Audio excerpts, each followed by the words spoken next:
I'm just going to share how to install multiple wires together, multiple TRS cables. We do this through what's called a coupling. So you can see it's right there. Very, very straightforward. But since we're doing my studio reassemble series, I'm running into a problem that I don't have a long enough cable to go from my audio interface.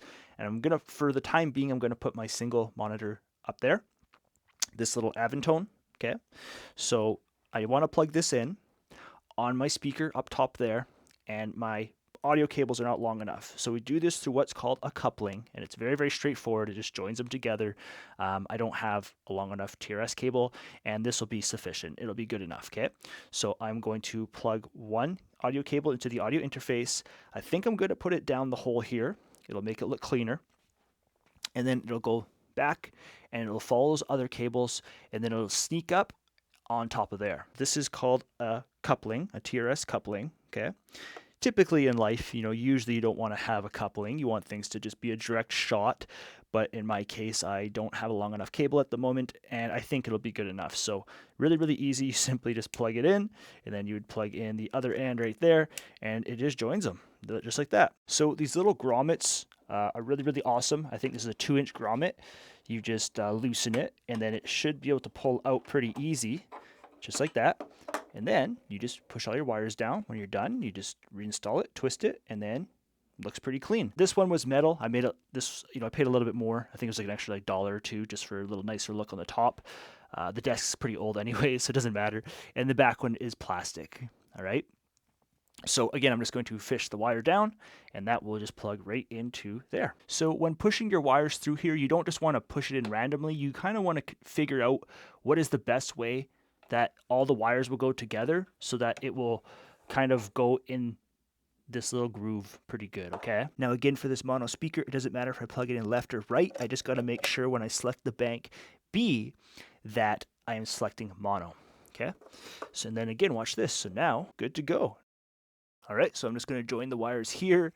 I'm hoping this wire is going to reach. It's going to be pretty tight. So I want this Aventone mix cube right here, but the problem is typically you want it kind of focused at you, all right?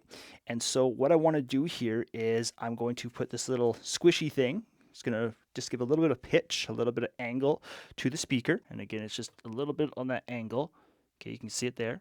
And hopefully that's going to give me kind of what I'm looking for. Just kind of bring the angle down a little bit so that when I'm sitting in the studio, it just has a little bit of angle for me. If not, I will have to find something else. So the big thing now, does the cable reach? Hopefully it does. I put the wire right back here so I can grab it easy. And I think, ooh, she's pretty tight. If I secure it to the bottom of my desk there, like I shared in my other videos, I will have enough cable length. So this is the audio cable right here, this one. I'm actually really, really happy. I ran all these hooks for all of my devices here, getting kind of all like the low voltage stuff. This right here is power. Again, you want to try to separate this stuff. So I have all of the connections in. Hopefully you can see that. Okay. And it plugs into, so this is a little transformer. This thing's heavy duty. All right. So it's got a little special kind of connection type there. This is the front of it, depending on where you live in terms of if you want your 120 or 240. It gets pretty warm, not like hot, but warm. And again, I just put these under the feet, and it will just give me a little bit more airflow for better cooling. And I'm really happy with that. One last thing I'll share, because I haven't shared this yet, is when I cut the pipe. Now this can freely move, so that was a huge improvement so that I can get these screens exactly where I want. All right, be on the lookout for the next video where I'll be talking to you about a MIDI keyboard. So we will first start with what is a MIDI keyboard, and as a beat maker who uses FL Studio, what should you be looking for in a MIDI keyboard? And we'll do a couple comparisons of MIDI keyboards I've owned over the years because I kept them around. And then we will actually install the MIDI keyboard. Pretty straightforward. You can see I already have the audio cable ready, or the USB cable ready for that. Again, it's a USB Type B printer cable. Okay. And like I said, if you have any questions, you feel free to leave them in the comments below. If you want to learn to make beats, you guys can visit me over at itsGratuiTous.com. Tons of beat making courses there for you to learn piano as a producer, drum loops. You can check out my Safe Spots drum loop training. Tons and tons of stuff on the website there. I'll talk to you in the next video.